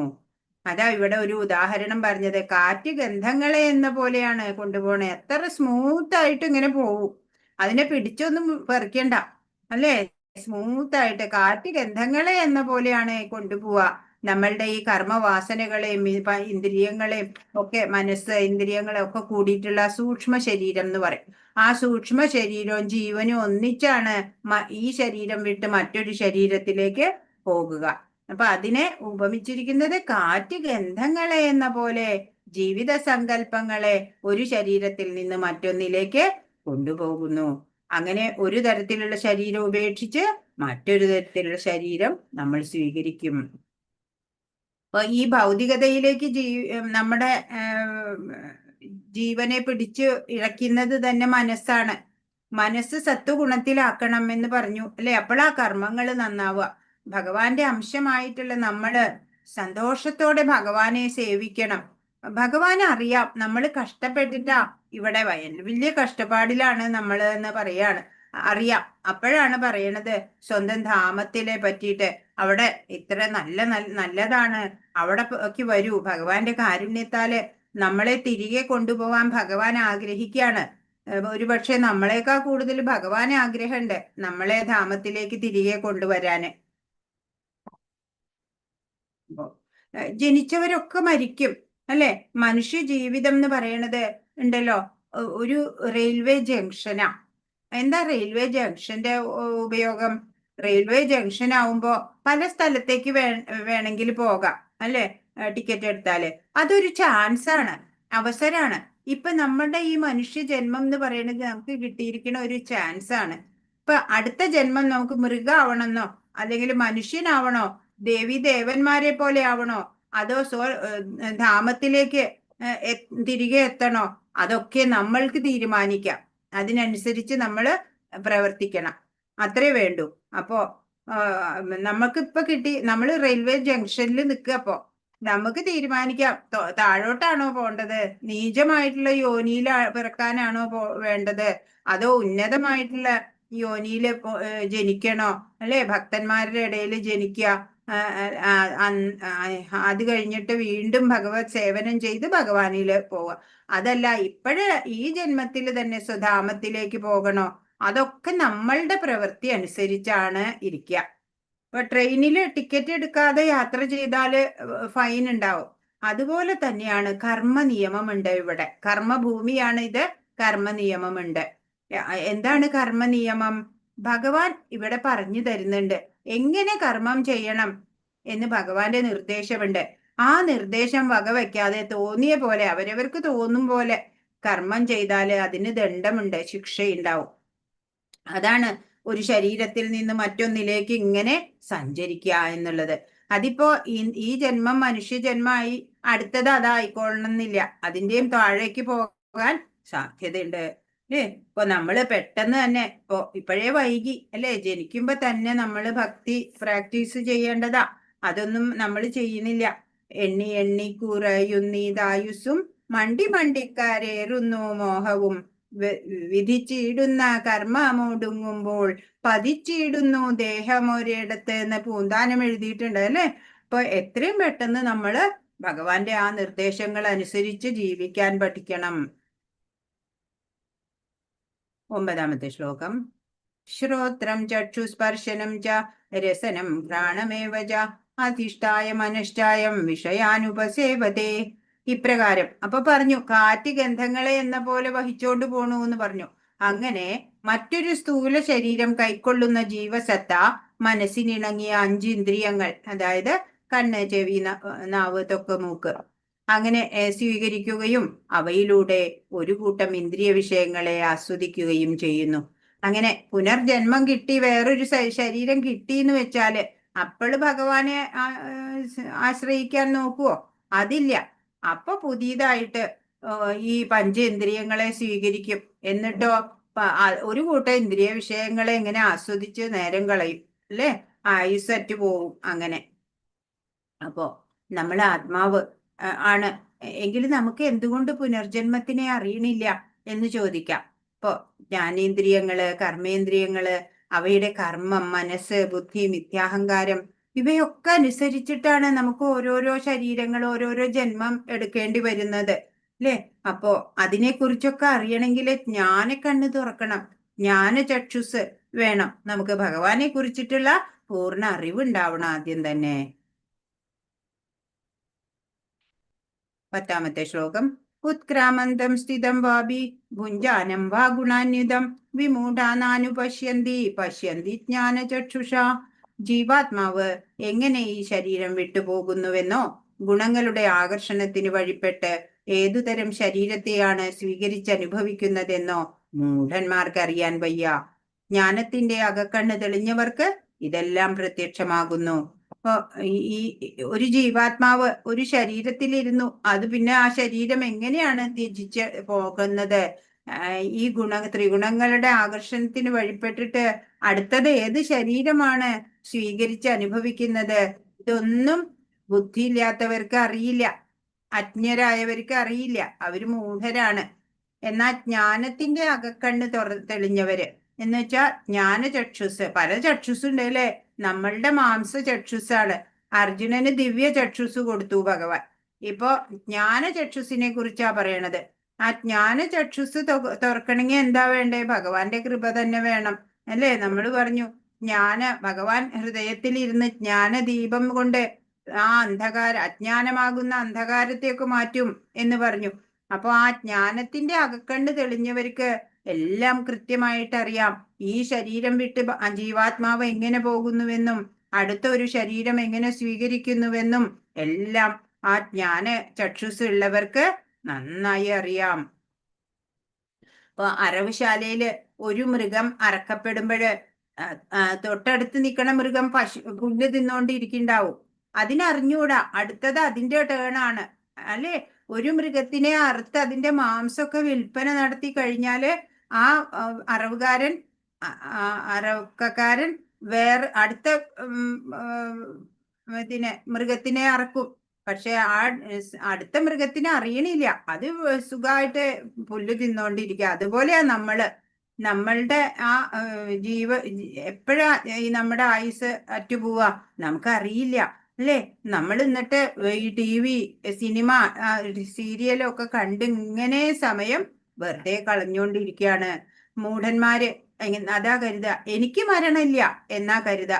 മറ്റുള്ളവരൊക്കെ മരിക്കണത് ചുറ്റും കാണുന്നുണ്ടാവും, എന്നാലും പറയും നമുക്ക് മരണമില്ല എന്നുള്ള പോലെയാണ് അവര് ജീവിച്ചു പോകുന്നത്. 11ാമത്തെ ശ്ലോകം. യദന്തോ യോഗിനശ്ചൈനം പശ്യന്ത്യാത്മന്യവസ്ഥിതം യദന്തോപ്യകൃതാത്മാനോ നൈനം പശ്യന്ത്യ ചേതസാ. ആത്മസാക്ഷാത്കാരം ലഭിച്ച് എപ്പോഴും യത്നിച്ചുകൊണ്ടേയിരിക്കുന്ന അതീന്ദ്രിയവാദികൾക്ക് ഇതെല്ലാം വ്യക്തമായി കാണാൻ കഴിയും. ആത്മസാക്ഷാത്കാരം ലഭിക്കുക എന്ന് പറഞ്ഞാൽ ത്രിഗുണാതീതരായിട്ട് ഭഗവത് ജ്ഞാന പ്രാപ്തരായിട്ട് സദാ ഭഗവത് സേവന നിരതരായിട്ടിരിക്കുന്നവർക്ക് അല്ലെ, എപ്പോഴും യത്നിച്ചുകൊണ്ടേയിരിക്കുന്ന അതീന്ദ്രിയവാദികൾക്ക് ഇതൊക്കെ വ്യക്തമായി കാണാൻ പറ്റും. ഈ ജീവൻ എങ്ങനെ ഈ ശരീരം വിടുന്നുവെന്നും എങ്ങനെ അടുത്ത ഒരു ശരീരം സ്വീകരിക്കുന്നുവെന്നും ഒക്കെ ആത്മസാക്ഷാത്കാരം കിട്ടിയ ഒരാൾക്ക് നന്നായി മനസ്സിലാവും. മനോവികാസം പ്രാപിക്കാത്തവർക്കും ആത്മസാക്ഷാത്കാരം ലഭിക്കാത്തവർക്കും ശ്രമിച്ചാലും എന്താണ് സംഭവിക്കുന്നതെന്ന് കാണാൻ പറ്റില്ല. അവർക്ക് അല്ലെ, ബുദ്ധിയില്ലാത്തവർക്ക് അതല്ലെങ്കിൽ ഭഗവാനെ അറിയാൻ ശ്രമിക്കാത്തവർക്ക് അവർക്ക് ഈ എത്ര ശ്രമിച്ചാലും എന്താ സംഭവിക്കണേന്നൊന്നും അറിയില്ല. ഒരാള് ജനിച്ചു, മരിച്ചുപോയി, അത്രമാത്രാണ് അവർക്ക് അറിയുള്ളൂ. 12. യദാദിത്യഗതം തേജോ ജഗത് ഭാസയതേഖിലം യച്ചന്ദ്രമസി യച്ചാഗ്നൗ തത്തേജോ വിദ്ധി മാമകം. പ്രപഞ്ചത്തിലെ അന്ധകാരം അത്രയും നീക്കി അതിനെ ശോഭായമാനമാക്കുന്ന സൂര്യന്റെ തേജസ് എന്നിൽ നിന്നാണ് വരുന്നത്. ചന്ദ്രന്റെയും അഗ്നിയുടെയും തേജസ്സുകളും എന്നിൽ നിന്നു തന്നെ വരുന്നവയാണ്. ഇപ്പോ ഭഗവാന്റെ തേജസ്സിനെ കുറിച്ചിട്ട് പറയാണ്. ഭഗവാന്റെ വ്യത്യസ്ത ശക്തികള് പറയാണ്. ഭഗവാന്റെ ശക്തി തന്നെയാണ് ചുറ്റും നമ്മളെല്ലാം കാണുന്നത് അല്ലെ. ഇപ്പൊ പശു പാല് തരുന്നുണ്ട്. പാല് വരുന്നത് പശുവിൽ നിന്നാ. പശുവിന് പാൽ എങ്ങനെയാ ഉൽപ്പാദിപ്പിക്കാൻ പറ്റണേ? പുല്ലൊക്കെ കഴിക്കണം അല്ലെ. പുല്ല് എങ്ങനെയാ കിട്ടണേ? മഴ കൊണ്ട്. ഇപ്പൊ മഴ എങ്ങനെയാ ഉണ്ടാവണേ? സമുദ്രം ഉണ്ടെങ്കിലാണ് മഴ ഉണ്ടാവുള്ളൂ. അപ്പൊ ഈ സമുദ്രത്തിനെ ആരാ നിറയ്ക്കണത്? സമുദ്രത്തിൽ എപ്പോഴും വെള്ളമുണ്ട് അല്ലെ. ആരാ ഇതൊക്കെ നിറച്ചു വെക്കണത്? ഭഗവാൻ അല്ലാണ്ട് ആരാണ്? അങ്ങനെ ഓരോന്നും നോക്കിക്കഴിഞ്ഞാൽ ലാസ്റ്റ് നമുക്ക് കാണാം ഭഗവാനിൽ നിന്നാണ് ഇതെല്ലാം ഉണ്ടാവുന്നത് എന്ന്. അപ്പൊ ഭഗവാന്റെ ശക്തി വിശേഷങ്ങളാണ് ഇവിടെ തേജസ്സാണ് പറയണത്. തേജോ വിദ്ധി മാമകം, എന്റെ തേജസ്സാണ് എന്ന് വിധി അറിയുക എന്നാ പറയണേ. അപ്പൊ ഈ പ്രപഞ്ചത്തിലെ അന്ധകാരമൊക്കെ നീക്കണമെങ്കില് സൂര്യൻ വേണം അല്ലെ. അത് ഭഗവാനിൽ നിന്നാണ് വരുന്നത്. ചന്ദ്രന്റെയും അഗ്നിയുടെയും തേജസ്സുകളും ഭഗവാനിൽ നിന്ന് തന്നെ വരുന്നവയാണ് എന്ന് പറയാണ്. 13. ഗാമാവിശ്യ ച ഭൂതാനി ധാരയാമ്യഹമോജസ പുഷ്ണാമി ചൗഷധി സർവ സോമോ ഭൂത്വാ രസാത്മക. ഞാൻ ഓരോ ഗ്രഹത്തിലും ഉൾപൂകി അവയെ എന്റെ ശക്തി കൊണ്ട് ഭ്രമണപഥത്തിൽ നിലനിർത്തുന്നു. ഞാൻ തന്നെ ചന്ദ്രനായി തീർന്ന് എല്ലാ സസ്യങ്ങൾക്കും ജീവരസം പകരുന്നു. ഓരോ ഗ്രഹത്തിന്റെയും സൂര്യന് ഭഗവാനാണ് തേജസ് കൊടുക്കണേന്ന് പറഞ്ഞു. പിന്നെ ഓരോരോ ഗ്രഹത്തിലും billions and billions of universe ഉണ്ട്. അതിലെല്ലാം ഉൾപൂകി അവയൊക്കെ ആ ഭ്രമണപഥത്തിൽ നിലനിർത്തുന്നത് ഭഗവാന്റെ ശക്തി കൊണ്ട് തന്നെയാണ്. ഭഗവാന്റെ ഒരു അംശശക്തി കൊണ്ട് എന്ന് നമ്മൾ പഠിക്കുന്നുണ്ട് 10ാം അധ്യായത്തില്. ഭഗവാൻ തന്നെ ചന്ദ്രനായി തീർന്നിട്ട് എല്ലാ സസ്യങ്ങൾക്കും ജീവരസം പകരുന്നു. അപ്പോ ഈ സസ്യങ്ങൾക്കൊക്കെ ഫ്രൂട്ട്സിന് മധുരം, സ്വാദ്, അതല്ലെങ്കിൽ പച്ചക്കറികൾക്കൊക്കെ അതിൻ്റെതായ ഗുണം അല്ലെ, വിറ്റാമിനുകൾ അതൊക്കെ കിട്ടണത് എങ്ങനെയാ? ഈ നിലാവ്, ചന്ദ്രന്റെ നിലാവ് കൊണ്ടാണ്. അപ്പൊ അതാ പറയണേ, ചന്ദ്രനായി തീർന്ന് എല്ലാ സസ്യങ്ങൾക്കും ജീവരസം പകരുന്നു. അതും ഭഗവാൻ തന്നെയാണ്, ഭഗവാന്റെ ഓജസ്സാണ്. അപ്പൊ പരമപുരുഷന്റെ അധിനിവേശത്തിലാണ് ഓരോന്നിനും ഉചിതമായിട്ടുള്ള ആവിഷ്കാരങ്ങൾ ഉണ്ടാവണത്. സസ്യത്തിലെ ഔഷധ ശക്തി ചന്ദ്രപ്രകാശത്തിലൂടെയാണ് നൽകണത്. അങ്ങനെ നമ്മൾ നോക്കുമ്പോ എല്ലാം ആ ഭഗവാന്റെ ശക്തി വിശേഷമാണ് എന്നറിയാനുള്ള കഴിവ് നമുക്ക് ഉണ്ടാവണം. പരാപരാത്മൻ ഭക്ത്യഭിഗമ്യൻ ഭവാനയാർ കാൺമൂ, ചരാചര പ്രേമാഞ്ജനമെഴുതിയ ചക്ഷുസില്ലാഞ്ഞാൽ എന്ന് ഉള്ളൂര് പ്രേമസംഗീതത്തിൽ എഴുതി അല്ലെ. അപ്പോ ആ ചരാചര പ്രേമം, ആ പ്രേമഭക്തിയാകുന്ന ആ അഞ്ജനം കണ്ണിലെഴുതിയിട്ട് നോക്കിയാൽ മാത്രാണ് ഭഗവാന്റെ പ്രഭാവം, അത് ശരിക്കും നമുക്ക് ഭഗവാന്റെ ശക്തി വിശേഷം അറിയാൻ സാധിക്കുള്ളൂ. 14 അഹം വൈശ്വാനരോ ഭൂത്വാ പ്രാണിനാം ദേഹമാശ്രിത പ്രാണാപാന സമായുക്ത പചാമ്യന്നം ചതുർവിധം. സകല ജീവികളിലുമുള്ള ദഹനാഗ്നിയാണ് ഞാൻ. ഉൾക്കൊള്ളുന്നതും പുറത്തു തള്ളുന്നതുമായ പ്രാണവായുവിനോട് ചേർന്ന് ഞാൻ 4 വിധത്തിലുള്ള ആഹാരങ്ങളെയും ദഹിപ്പിക്കുന്നു. ഏതാ 4 വിധത്തിലുള്ള ആഹാരം? നക്കി കഴിക്കുന്നത്, കുടിക്കുന്നത്, ചവയ്ക്കുന്നത്, വിഴുങ്ങുന്നത്, അങ്ങനെയൊക്കെ. അപ്പോ എല്ലാ ജീവികളിലും ഈ ആഹാരം കഴിക്കണത് ദഹിക്കണമെങ്കിൽ ഒരു ദഹനാഗ്നി വേണം, ജഠരാഗ്നി. അത് വൈശ്വാനരൻ എന്നാ. അഹം വൈശ്വാനരോ എന്നിവിടെ പറഞ്ഞിട്ടുണ്ട്. ഞാൻ അങ്ങനെ വൈശ്വാനരനായിട്ട് ഭഗവാൻ നിന്നിട്ടാണ് നമുക്ക് ഈ ശരിയായിട്ടുള്ള ദഹനം കിട്ടുന്നത്. മാത്രല്ല വേണ്ടത് ഈ രക്തത്തിൽ ചേരേണ്ടത് രക്തത്തിലേക്ക്, അല്ലെ, മാംസത്തിൽ ചേരേണ്ടത് അതിലേക്ക്, ബുദ്ധിയിൽ ചേരേണ്ടത് ബുദ്ധിയിലേക്ക്, പുറം തള്ളേണ്ടതായിട്ടുള്ളത് അങ്ങനെ എല്ലാം ചെയ്യുന്നത് ആ ശക്തി, അതൊക്കെ ഭഗവാന്റെ ശക്തിയാണ്. പ്രാണവായുവിനോട് ചേർന്ന് ഭഗവാൻ 4 വിധത്തിലുള്ള ആഹാരങ്ങളെയും ദഹിപ്പിക്കുന്നു എന്നാ പറയണേ. അപ്പോ നമ്മുടെയൊക്കെ ഉള്ളില് വൈശ്വാനരൻ എന്നുള്ള ജഠരാഗ്നിയായിട്ട്, ദഹനാഗ്നിയായിട്ട് നിൽക്കുന്നതും ശരീരത്തിന് വേണ്ടുന്നതൊക്കെ അവിടെ ശരീരത്തിലേക്ക് രക്തത്തിലേക്കും മാംസത്തിലേക്കും ഒക്കെ മാറ്റുന്നതും വേണ്ടാത്തതിനെ പുറന്തള്ളുന്നതുമായിട്ടുള്ള ശക്തിയൊക്കെ ഭഗവാന്റെ തന്നെയാണ് ശക്തി.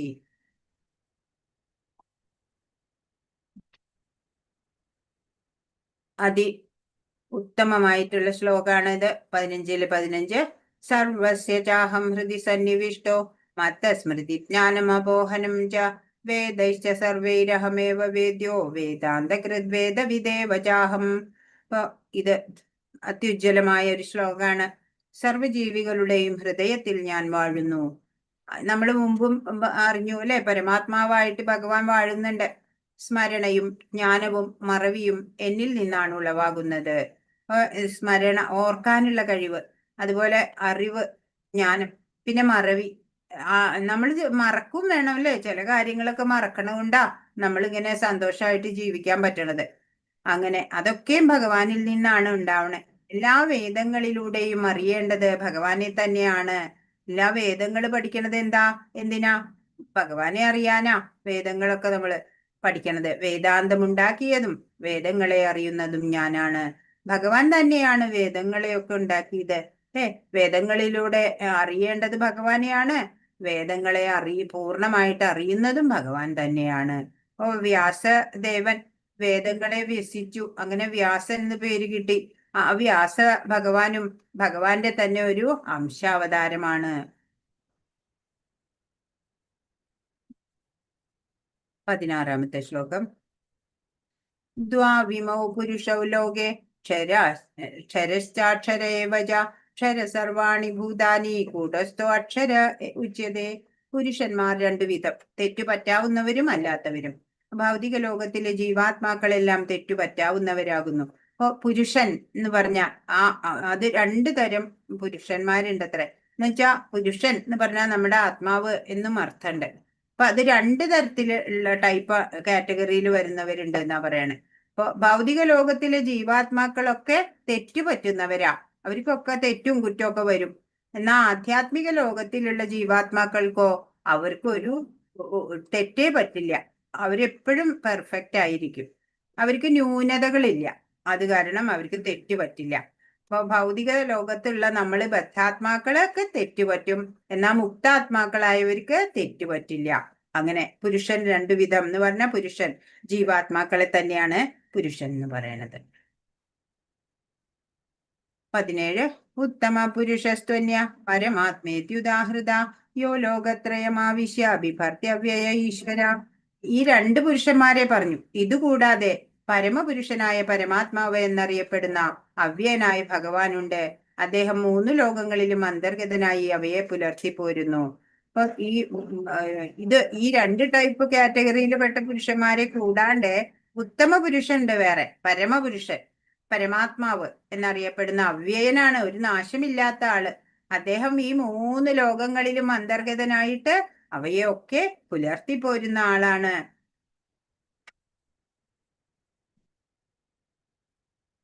18 യസ്മാക്ഷരമതീതോഹമക്ഷരാദപിചോത്തമ അധോസ്മി ലോകേ വേദേ ച പ്രതിത പുരുഷോത്തമ. ഞാൻ ഇന്ദ്രിയാതീതനും ക്ഷരങ്ങൾക്കും അക്ഷരങ്ങൾക്കും അതീതനും സർവശ്രേഷ്ഠനുമായതുകൊണ്ട് ലോകരും വേദങ്ങളും എന്നെ പുരുഷോത്തമൻ എന്ന് പുകഴ്ത്തുന്നു. ഭഗവാനെ പുരുഷോത്തമൻ എന്ന് എന്തുകൊണ്ടാ വിളിക്കണേ എന്നുള്ള ചോദ്യത്തിന്റെ ഉത്തരം ഇവിടെ പറയണേ. ഭഗവാൻ ഇന്ദ്രിയാതീതനാണ്, പിന്നെയോ ക്ഷരങ്ങൾക്കും അക്ഷരങ്ങൾക്കും അതീതനാണ്, സർവശ്രേഷ്ഠനുമാണ്. അതുകൊണ്ടാണ് ലോകരും വേദങ്ങളും ഒക്കെ ഭഗവാനെ പുരുഷോത്തമൻ, ഉത്തമ പുരുഷൻ എന്ന് പുകഴ്ത്തുന്നത്. അപ്പൊ ഭഗവാൻ ഇന്ദ്രിയാതീതനാണ്, ക്ഷരങ്ങൾക്കും അക്ഷരങ്ങൾക്കും അതീതനാണ്, സർവശ്രേഷ്ഠനുമാണ്.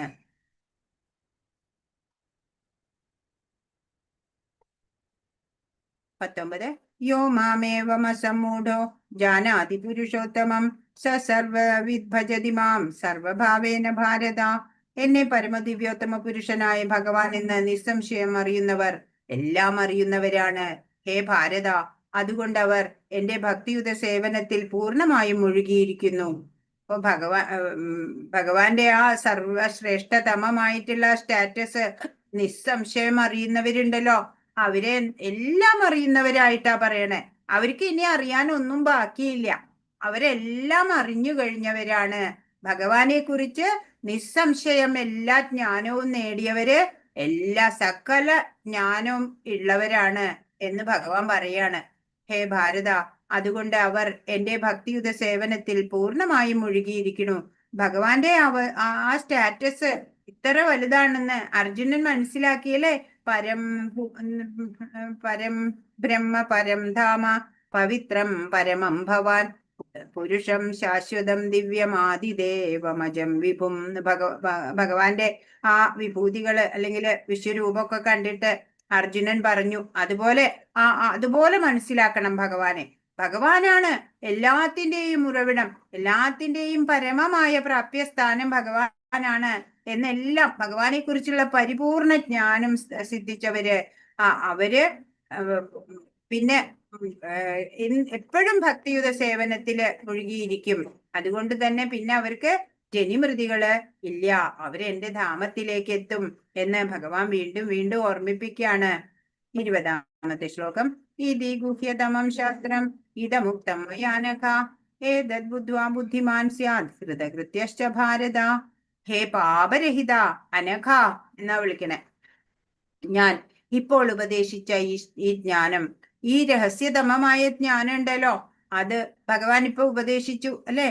ഇത് വേദഗ്രന്ഥങ്ങളിലെ അതിരഹസ്യമായ ഭാഗമാണ്. ഇതറിയുന്നവർ ബുദ്ധിശാലികളാവും, അവരുടെ പ്രയത്നങ്ങൾക്ക് പൂർണ്ണത കൈവരും. അപ്പൊ ഭഗവാൻ എന്താ പറഞ്ഞു തന്നത്? ഭഗവാനെ കുറിച്ചുള്ള പരിപൂർണ ജ്ഞാനം നേടിയവര് എല്ലാം അറിഞ്ഞവരാണ്. അവർക്ക് ഇനി ഒന്നും അറിയാൻ ബാക്കിയില്ല. ഇവിടെ അവരോ എല്ലാ സമയവും ഭഗവത് സേവനത്തില് ഏർപ്പെടുകയും ചെയ്യും. ഈ ഒരു ജ്ഞാനം ഉണ്ടല്ലോ, ഇത് വേദഗ്രന്ഥങ്ങളിലെ അതിരഹസ്യമായിട്ടുള്ള ഭാഗമാണ് എന്ന്. ഇതറിഞ്ഞു കഴിഞ്ഞാല്, ഇതറിയുന്നവര് ബുദ്ധിമാന്മാരാണ്. അവരുടെ പ്രയത്നങ്ങളോ പൂർണ്ണതയുള്ളതായി മാറും അല്ലെ. അല്ലാത്തവരൊക്കെയോ വിഫലാണ് അവരുടെ പ്രവർത്തനങ്ങള്. അതാ ഭഗവാൻ ഇവിടെ പറയണത്. അപ്പോ പുരുഷോത്തമൻ എന്നാണ് വേദങ്ങൾ പറയുന്നത് അല്ലെ. ഭഗവാനെ ഉത്തമ പുരുഷൻ എന്ന് ഭഗവാനെ അറിയുന്ന ആള് എല്ലാ വേദങ്ങളും മനസ്സിലാക്കി എന്നാണ് അർത്ഥം. ഉത്തമ വൈഷ്ണവൻ പരിപൂർണ ജ്ഞാനം സിദ്ധിച്ചയാളാണ്. അയാൾക്ക് കൃഷ്ണ അവബോധം ഉണ്ടാവും അല്ലേ? ഇപ്പോ ബുദ്ധിമാനും ഒക്കെ ആയിട്ടുള്ള ആള് ഭഗവാനെ കുറിച്ച് അറിഞ്ഞ് കൃഷ്ണാവബോധത്തിലേക്ക് വരും. എല്ലാ ജ്ഞാനവും ഭഗവാൻ നൽകി. ഏത് മാർഗം വേണമെന്ന് നമുക്ക് തീരുമാനിക്കാം. ഈ ഭൗതികത എന്ന് പറയുന്നത് സ്ഥിരമായതല്ല. ആധ്യാത്മികതയാണ് പെർമനന്റ് ആയിട്ടുള്ളത്. അപ്പോ നമ്മൾ അറിയണം, വേദാന്ത സാരമാണ് ഇവിടെ പറഞ്ഞു തന്നത്. വേദാന്ത സാരം അറിയണം. ഞാൻ ആരാണ്, ഭഗവാൻ ആരാണ്, അങ്ങനെയുള്ള ആ ജ്ഞാനം നേടിയാല് ഭഗവാനിലേക്ക് എത്താം എന്ന് ഭഗവാൻ പറയാണ്. അപ്പൊ നമ്മൾ എന്ത് വേണം? കോൺസ്റ്റന്റ്ലി ചാൻഡ് ഹരേ കൃഷ്ണ അല്ലേ? നാമം ജപിക്കുക, ഹരിനാമം. ഭഗവാന്റെ അന്തരംഗ ശക്തിയിലാണ് ഇതൊക്കെ നടക്കുന്നത്. അപ്പൊ ഭഗവാന്റെ ആ ശ്രേഷ്ഠതമമായ അവസ്ഥ മനസ്സിലാക്കി ഭഗവാനിൽ ശരണാഗതി ചെയ്യുക. അങ്ങനെയുള്ള ആൾക്ക് സഫലതയുണ്ടാവും എന്ന് ഭഗവാൻ പറയാണ്. പരമപുരുഷന്റെ ഈ തത്വശാസ്ത്രം പഠിച്ചറിഞ്ഞ് ഭഗവത് സേവനം നിരതരാവുന്നവർക്ക് ഭൗതിക പ്രകൃതിയുടെ ത്രിഗുണങ്ങളുടെ ബാധയിൽ നിന്നൊഴിയാം. അപ്പൊ ഭഗവാനെ കുറിച്ചുള്ള ആ തത്വശാസ്ത്രം പഠിച്ചറിയുക, എന്നിട്ട് ഭഗവാന്റെ സേവനത്തിൽ നിരതരാവുക. അങ്ങനെയുള്ളവര് ത്രിഗുണാതീതരാവും. ആധ്യാത്മികമായൊരു ജ്ഞാനത്തിന്റെ പ്രക്രിയയാണ് ഭക്തിപൂർവമായ ഭഗവത് സേവനം. അപ്പൊ ഭക്തിപൂർവമായ ഭഗവത് സേവനം ചെയ്യുന്നത് തന്നെ ജ്ഞാന പ്രക്രിയയാണ് എന്ന്. അത് നടത്തുന്നിടത്ത് പിന്നെ ഭൗതിക മാലിന്യം നിലനിൽക്കില്ല. അപ്പൊ ഭഗവത് സേവനം നടത്തിയ ആളുടെ ഭൗതിക മാലിന്യം ഒന്നും ബാധിക്കില്ല അയാളെ. ഭഗവത് സേവനവും ഭഗവാനും ആധ്യാത്മികമായതുകൊണ്ട് ഒന്ന് തന്നെ. ഭഗവാന്റെ അന്തരംഗ ശക്തിയിലാണ് ഭക്തിയുത സേവനം നടക്കുന്നത്. അപ്പോ ഭഗവാനും ഭഗവത് സേവനവും എല്ലാം ഒന്നാണ്. ഭഗവാന്റെ അന്തരംഗ ശക്തിയിലാണ് ഈ ഭക്തിയുത സേവനം നടക്കുന്നത്. ബുദ്ധിമാനും വിശുദ്ധനുമാവാനായി ഏതൊരാളും കൃഷ്ണാവബോധം ഉൾക്കൊള്ളുകയും ഭഗവത് സേവനം അനുഷ്ഠിക്കുകയും വേണം. നമ്മൾ എന്താ ചെയ്യേണ്ടത്? നമ്മള് ബുദ്ധിമാൻ, വിശുദ്ധൻ എന്നൊക്കെ പറയണമേ, നമ്മളെ കുറിച്ച് പറയണമെങ്കിൽ കൃഷ്ണാവബോധം ഉള്ളവരായിരിക്കണം, ശുദ്ധ വൈഷ്ണവനായി മാറണം. അങ്ങനെ ഭക്തിയുത സേവനം അനുഷ്ഠിക്കുകയും വേണം. കൃഷ്ണനെ മനസ്സിലാക്കി ഭക്തിയുത സേവനത്തിൽ ഏർപ്പെടാത്തിടത്തോളം കാലം സാമാന്യ ദൃഷ്ട്യാ ബുദ്ധിമാനായിരുന്നാലും അയാളെ ആ നിലയ്ക്ക് അംഗീകരിക്കാൻ വയ്യ അല്ലെ? മെറ്റീരിയൽ ആയിട്ട് വളരെ നോളജ് ഉണ്ടാവുള്ള കുറെ ക്വാളിഫിക്കേഷൻസ് ഒക്കെ നേടിയ ആളാവാം, എന്നാലും അയാളെ ബുദ്ധിമാൻ എന്നുള്ള കാറ്റഗറിയിൽ അംഗീകരിക്കാൻ സാധിക്കില്ല. കാരണം ഭഗവാനെ മനസ്സിലാക്കിയിട്ടില്ല, ഭഗവത് സേവനത്തില് ഏർപ്പെട്ടിട്ടില്ല. അങ്ങനെയുള്ള ആളെ ബുദ്ധിമാൻ എന്നുള്ള ആ കാറ്റഗറിയിൽ കൊള്ളിക്കാൻ പറ്റില്ല എന്ന് ഭഗവാൻ ഇവിടെ ഓർമ്മിച്ച് പറയാണ്.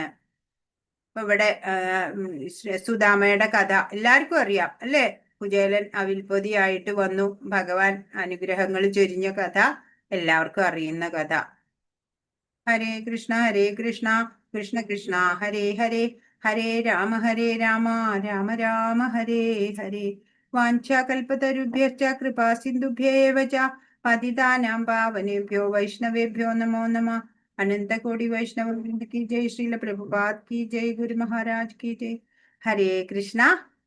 എന്തെങ്കിലും സംശയം ഉണ്ടോ ഇന്ന് പറഞ്ഞതില്? ചോദിക്കൂ ഉണ്ടെങ്കിൽ. ഹരേ കൃഷ്ണ.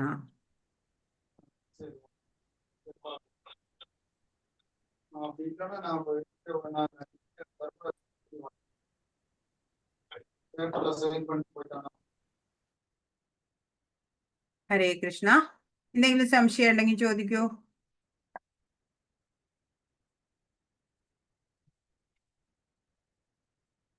ഇല്ലെങ്കിൽ ചോദ്യോത്തരങ്ങൾ വായിച്ചോളൂ. അൺമ്യൂട്ട് ചെയ്തിട്ട് വായിക്കൂ. സ്മിത മാതാജി ആണ്. വേദപഠനത്തിന്റെ ഉദ്ദേശം എന്താണ്? എന്താണ്? കൃഷ്ണനെ പറ്റി അറിയുക എന്നതാണ് വേദപഠനത്തിന്റെ ഉദ്ദേശം. ഭഗവാനെ അറിയാം. ഇവിടെ അരയാൽ വൃക്ഷത്തെ എന്തിനോട് ഉപമിച്ചിരിക്കുന്നു? ആധ്യാത്മിക ലോകം അല്ലേ മാതാജി? അല്ല, ഭൗതിക ബന്ധനങ്ങളോട്. ഭൗതിക ബന്ധനം. തലകീഴായ അശ്വത്ഥ വൃക്ഷം ഈ ഭൗതികതയിലുള്ളതാണ്. അത് നമ്മുടെ ഭൗതിക ബന്ധനത്തോടാണ് ഉപമിക്കുന്നത്. ഈ വൃക്ഷത്തിന് പോഷണം ലഭിക്കുന്നത് എങ്ങനെ? ഭൗതിക പ്രകൃതിയുടെ ത്രിഗുണങ്ങളാൽ. അതെ. ശ്ലോകം 5 ഭഗവാൻ എന്താണ് പറയുന്നത്? ദ്വന്ദ്ങ്ങളിൽ നിന്ന് മോചിതരായി വിഭ്രാന്തരാകാതെ പരമപുരുഷന് സ്വയം സമർപ്പിക്കുന്നതിനെയാണ് ഇതെങ്ങനെയെന്ന് അറിയുന്നവർ പരമമായ ശാശ്വത സാമ്രാജ്യം പ്രാപിക്കും. അപ്പൊ പരമപദപ്രാപ്തി എങ്ങനെ നേടാം, അതാണ് 5-ാമത്തെ ശ്ലോകത്തിൽ പറയണേ. ജീവാത്മാവിന്റെ വ്യക്തിത്വം വെളിപ്പെടുത്തുന്ന ശ്ലോകം ഏതാണ്? ഏതാ? ശ്ലോകം 10. 7 മമൈവാംശോ ജീവലോകെ. മഹിമാംശോ ജീവലോകേ ജീവഭൂത സനാതനാമന. 7-ാമത്തെ ശ്ലോകം എല്ലാവരും നോട്ട് ചെയ്തോളൂ. ജീവാത്മാവിന്റെ ദഹനാഗ്നിയായി വർദ്ധിക്കുന്ന അഗ്നി ഏതാണ്? ദൈവത്തിൽ നിന്ന് അകന്നു പോകുന്നതല്ലേ മാതാജി? അല്ലല്ല, വൈശ്വാനരൻ. പരമപുരുഷന്റെ അത് ആ ശ്ലോകത്തിൽ പറഞ്ഞിട്ടുണ്ടല്ലോ, അഹം വൈശ്വാനരോ ഭൂത്വ എന്ന് പറയും. വൈശ്വാനരൻ എന്നുള്ള അഗ്നിയാണ് ദഹനാഗ്നി, ജഠരാഗ്നി. അതിന്റെ പേര് വൈശ്വാനരൻ. ഭഗവാനെ പുരുഷോത്തമൻ എന്ന് പുകഴ്ത്തുന്നത് എന്തുകൊണ്ടാണ്? ഞാൻ ഇന്ദ്രിയാതീതങ്ങൾക്കും അക്ഷരങ്ങൾക്കും അതീതനും സർവശ്രേഷ്ഠനുമായതുകൊണ്ട് ലോകരും വേദങ്ങളും എന്നെ പുരുഷോത്തമൻ എന്ന് പുകഴ്ത്തുന്നു. അതെ. ഹരേ കൃഷ്ണ മാതാജി. കഴിഞ്ഞ 7 ശരി. ഇനി എന്തെങ്കിലും ചോദിക്കാനുണ്ടോ മാതാജി? ഗോപിചന്ദനത്തിനെ കുറിച്ച് ഒന്ന് പറയാമോ മാതാജി? ഗോപിചന്ദനം ദ്വാരകയില് മണ്ണാണെന്നാ പറയണേ. മാതാജി നമ്മുടെ ഇസ്കോൺ ഷോപ്പിലൊക്കെ ഒറിജിനൽ ആയിട്ട് കിട്ടും. അതെല്ലാവർക്കും ധരിക്കാമോ മാതാജി? നോൺ വെജ് ഒക്കെ നിർത്തിയാല് അതെ, നോൺ വെജ് ഒന്നും കഴിക്കണ്ടോ? അങ്ങനല്ലേ? ഇല്ല, കഴിക്കണില്ല. അല്ല, കഴിക്കാത്തവർക്കല്ലേ ഇടാവൂ അത്, അങ്ങനെയല്ലേ? മാതാജി, തുളസിമാല എല്ലാവർക്കും ധരിക്കാമോ? സ്ത്രീകൾക്കും ധരിക്കാം, പക്ഷെ കുറച്ചൊക്കെ ശുദ്ധി വേണം. എന്ന് വെച്ചാ പീരീഡ്സിന്റെ ശുദ്ധിയല്ല പറയണേ, മറ്റുള്ള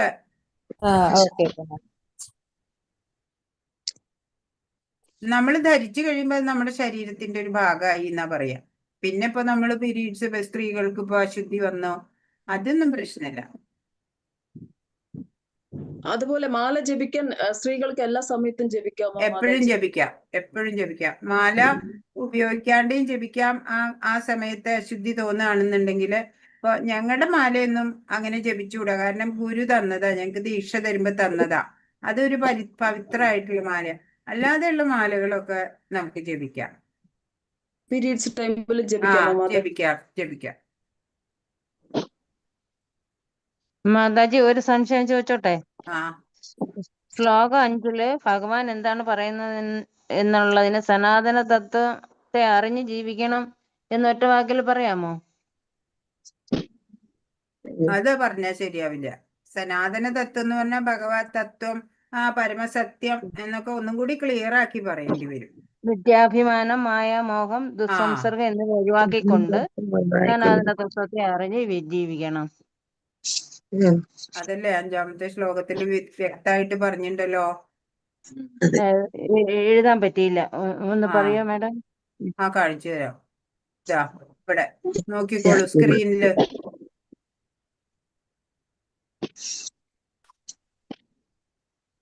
ഭൗതിക തൃഷ്ണയിൽ പെടാതെ സനാതന തത്വത്തെ അറിഞ്ഞ് സുഖദുഃഖദ്വന്ദ്ങ്ങളിൽ നിന്ന് മോചിതരായി വിഭ്രാന്തരാകാതെ പരമപുരുഷന് സ്വയം സമർപ്പിക്കുന്നത് എങ്ങനെയെന്ന് അറിയുന്നവര് പരമമായ ശാശ്വത സാമ്രാജ്യം. മൂന്നാമത്തെ ആൻസർ ഒന്നുകൂടെ പറഞ്ഞേ.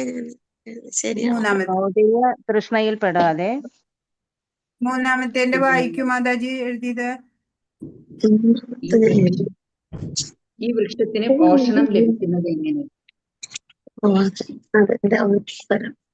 ഭൗതിക പ്രകൃതിയുടെ ത്രിഗുണങ്ങളാല്.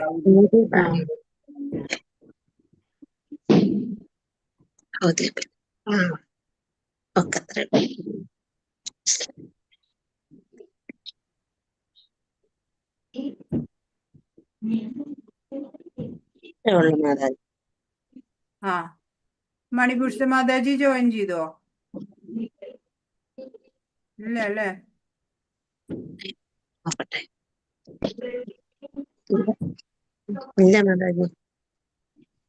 അപ്പൊ ആരെ ഹോസ്റ്റ് ആക്കും? ആരും അവിടുത്തെ കേറിയിട്ടില്ല. അവിടുത്തെ അവിടെ അഡ്മിൻ ആരാ? കേറിയിട്ടില്ലല്ലോ. അഡ്മിൻ ആരാ അവിടെ? അവിടുത്തെ മിനിമാതാജിയാണെന്ന് തോന്നുന്നു. അതെ, മിനിമാതാജി വന്നിട്ടില്ല അല്ലേ? എല്ലാരും വന്നില്ല. ഇന്ന് അവർക്ക് ക്ലാസ് ഇല്ലേ? ഉണ്ടാവുമല്ലോ. അല്ല, ഇത് ഭഗവത്ഗീത ക്ലാസ് എല്ലാവർക്കും കാണുമല്ലോ മാതാജി. ആ കണ്ടിന്യൂസ് ആയിട്ടല്ലേ. ആ ഭാഗവതം ഇല്ല. ആ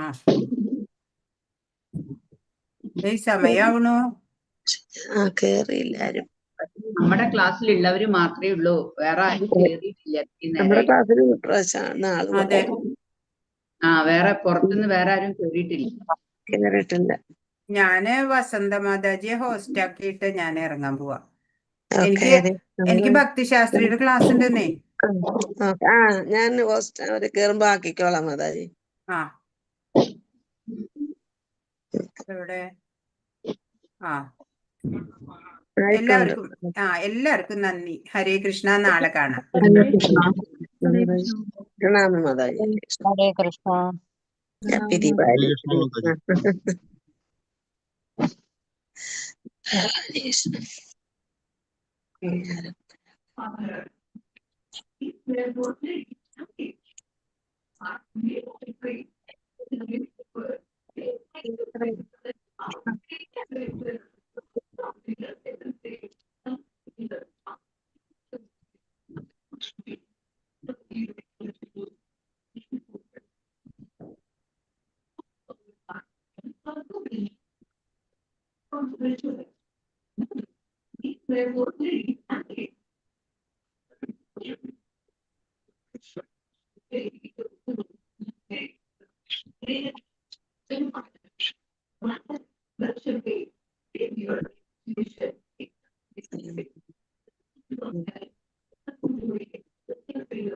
എപ്പോഴാ കയറുന്നതെന്ന് എങ്ങനെ അറിയാം രേഷ്മ? നമുക്ക് ഇറങ്ങണ്ടേ?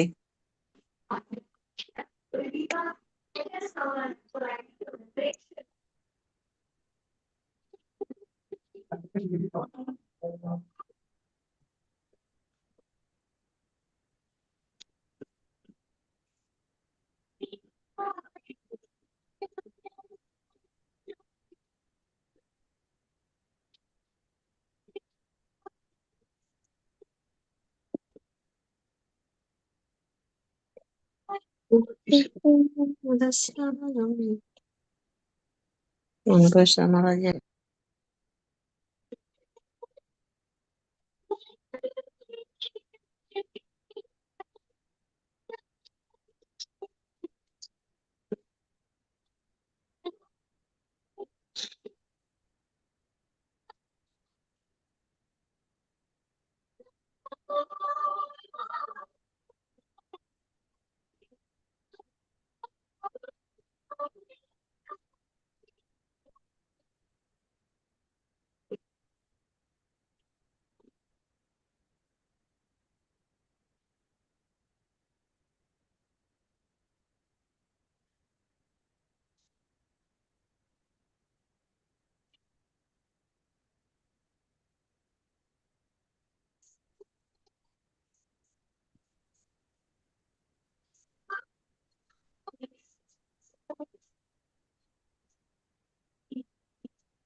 ഉണ്ടാക്കാൻ അടുപ്പത്ത്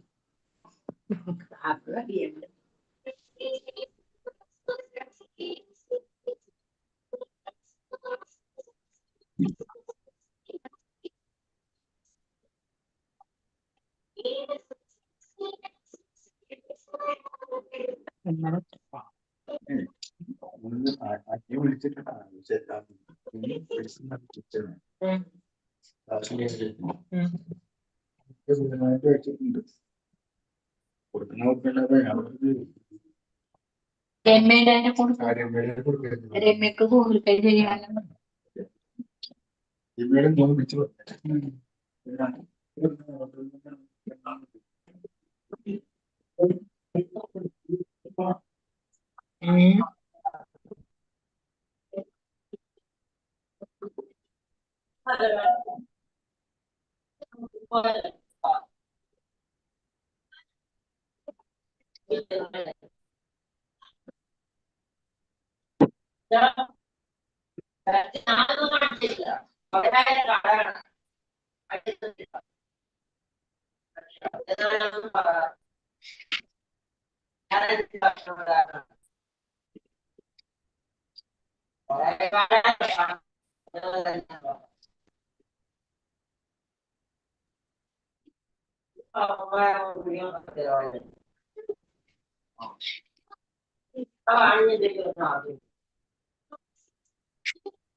ഹരേ കൃഷ്ണ. മാതാജി 7:30 ക്ലാസ്സിലെയാണോ?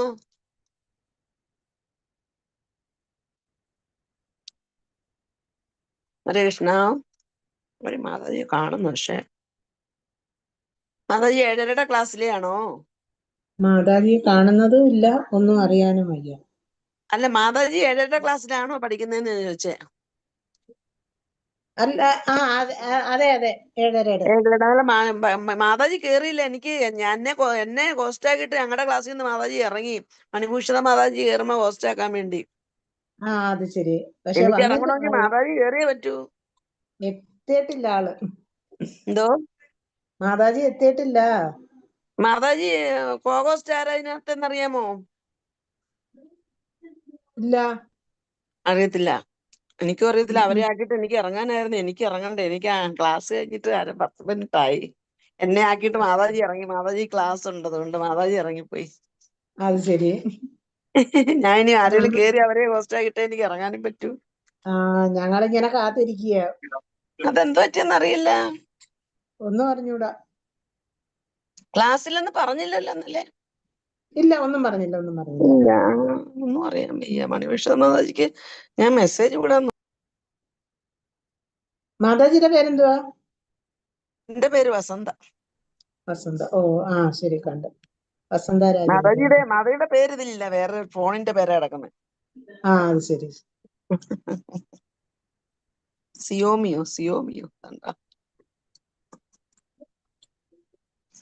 ഇവിടെ ആണെങ്കിൽ നല്ല മഴയും ഉണ്ട്. എപ്പോഴാ നെറ്റ് പോണേന്നൊന്നും അറിയാൻ ഒക്കത്തില്ല. ഞാനൊന്ന് മെസ്സേജ് വിടട്ടെ.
മാതാജി ഇന്ന് ക്ലാസ്സിലാന്ന് പറഞ്ഞിട്ടില്ലല്ലോ നമുക്ക്.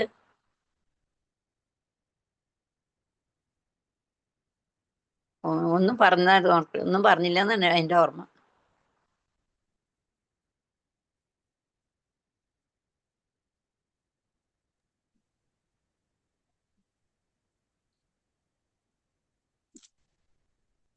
എന്താ ചെയ്യുവാ? മെസ്സേജ് ഇടാം നമുക്ക്. മെസ്സേജ് ഇടാം യൂട്യൂബിൽ ഇട്ടേക്കാൻ. അപ്പൊ നമുക്ക് യൂട്യൂബിൽ കാണേണ്ടി വരും അല്ലേ? ആ യൂട്യൂബിൽ കാണേണ്ടി വരും.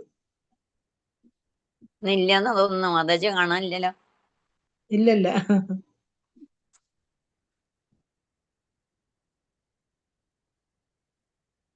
ലീവാവാ അല്ലേ? ആ ആവാം.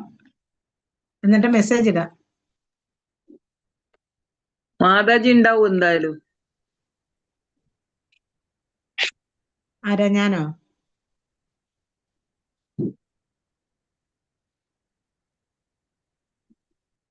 അല്ല, അഞ്ജന മാതാജി.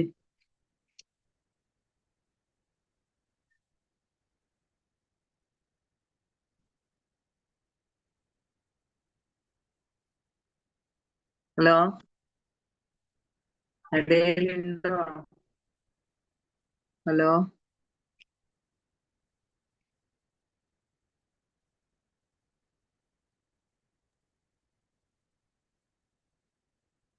ഹലോ മാതാജി. ഹലോ മാതാജി, ആരെയിലുണ്ടോ? ഇതിലുണ്ട്, ഞാനിവിടെ ഇരിക്കുന്നുണ്ട്. ഗിരിജ ക്ലാസ്സില്ലാന്ന് തോന്നുന്നുണ്ട്. ക്ലാസ് ഇല്ലാണ്ടിരിക്കൂല മാതാജി. വരുമല്ലേ മാതാജി? വരും വരും, എന്തായാലും വരും. ഹരേ കൃഷ്ണ. യെസ്. ഹരേ ഇന്ന് ക്ലാസ് കൃഷ്ണ 8:30-ക്കാണ്. മാതാജി. ഹരേ കൃഷ്ണ. ഇന്ന് ക്ലാസ് 8:30-ക്കാണ് വെച്ചിരിക്കുന്നത്.